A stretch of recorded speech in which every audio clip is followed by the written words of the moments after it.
3, 2, 1.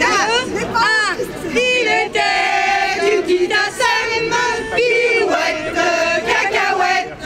Il était du petit ASEM, qui pratiquait multifonction, On lui a tant rajouté, pirouette, cacahuète.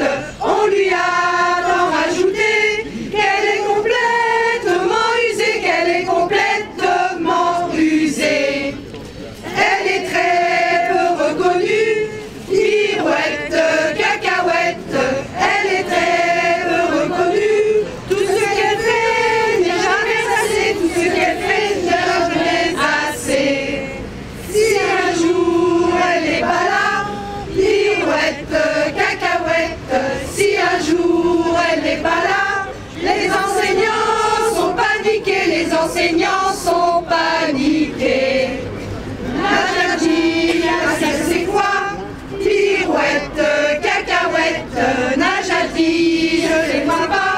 Et pourtant, tout est bien rangé, classé, trié et bien lavé. Concernant sa hiérarchie, pirouette, cacahuète.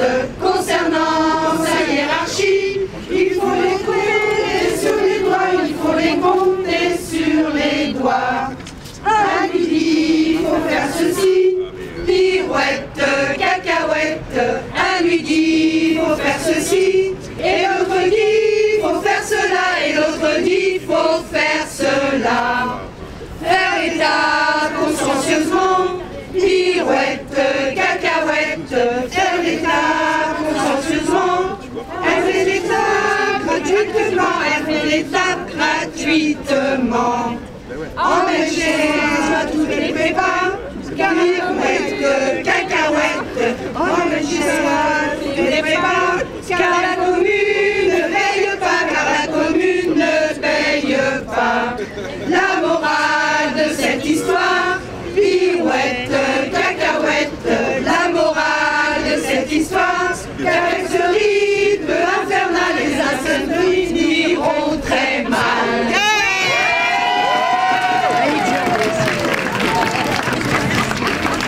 Les ASEM, on en a juste un petit peu marre. Donc si on n'est pas là, ça va pas. Quand on est là, ça va pas. On nous fait des ateliers, c'est jamais bon. On nous rajoute petit à petit des choses sans pour autant nous considérer. C'est-à-dire on est toujours là pour fais-moi ci, fais ça, passe-moi ci, passe-moi ça. C'est tout. Par contre, quand on n'est pas là, ça va pas. Donc il y a forcément un moment donné où il faut se remettre en question. Il faut aussi que la mère, ou les mères en l'occurrence, fassent un petit effort parce qu'on est juste un tout petit peu usé. Et plus on avance en âge, et pire les contraintes sont. Nous avons des diplômes, nous avons des formations, nous avons des concours et beaucoup d'entre nous sont encore au gros ménage. Beaucoup d'entre nous n'ont pas les mêmes vacances que leurs autres agents territoriaux. Il y a beaucoup de disparités, beaucoup de problèmes qu'on ne sait même pas par où commencer tellement c'est énorme, je trouve. Voilà, on est là pour aussi soutenir les ASEM qui sont en souffrance dans leur commune ou qui sont, c'est un fourre-tout hein, pour certaines, on leur met tout et n'importe quoi hein, aux autres ASEM, que ce soit du ménage, que ce soit rester des ateliers toute la journée dans la classe qui n'est pas normal. Donc nous on est là pour défendre notre travail et notre profil de poste. Alors l'objet de ce mouvement c'est déjà au niveau des conditions de travail. Ça serait bien qu'on soit reconnu, qu'on soit une ASEM par classe. À l'heure d'aujourd'hui on a 28 enfants dans les classes avec des enfants porteurs d'handicap qui ne sont pas du tout aidés. On a très peu d'AVS.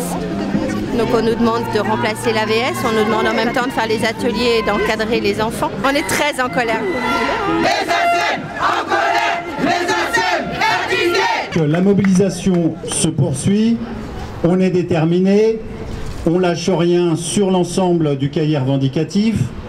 Demain, ce sera un moment fort au Conseil supérieur. Nous exigeons l'ouverture des négociations dès vendredi. Aujourd'hui, je vous le disais, nous enregistrons une mobilisation encore plus importante que le 14 décembre. Il y a eu aussi un relais assez important dans la presse, notamment la presse locale. Ça ne concerne pas seulement que les ASEM, les questions qui sont posées dans les revendications, elles vont au-delà de la seule catégorie, puisque la question de l'emploi, de la lutte contre l'austérité, des moyens pour le service public, cela concerne tous les agents publics. On est dans une période marquée par des attaques idéologiques extrêmement importantes. Vous le savez, on est dans la présidentielle et il est hors de question de se laisser hacher menu dans ce contexte. Donc, de nombreuses organisations syndicales, en tout cas d'ores et déjà pour EFO et la CGT, nous appelons avec l'ensemble des organisations de la fonction publique à un rendez-vous par la grève et la manifestation le 7 mars avec les camarades et les collègues de la santé et les travailleurs de l'État.